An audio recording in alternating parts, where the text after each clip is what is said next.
Ready to unlock the power of decentralized finance by moving crypto from your Coinbase wallet to Uniswap? Let's dive right in. First, open your Coinbase Wallet app and make sure you have the crypto you want to swap on Uniswap ready to go. Next, tap on the crypto you want to transfer. Then hit the send button. This will initiate the transfer process. Now, open your web browser and navigate to Uniswap's official website. Tap Connect Wallet and select Wallet Connect. Coinbase Wallet should automatically pop up asking you to scan the QR code displayed on the Uniswap website. Use your phone's camera to scan it. Approve the connection request within your Coinbase Wallet.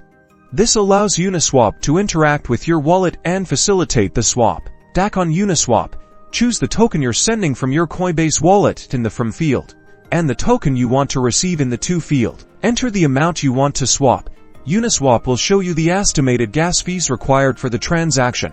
Keep in mind that gas fees can fluctuate depending on network congestion. Carefully review all the transaction details within your Coinbase wallet, including the To address, the amount, and the gas fees.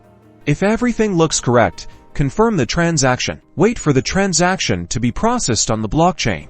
You'll see a confirmation message on Uniswap once it's complete, and the new tokens will appear in your Coinbase wallet after a short delay.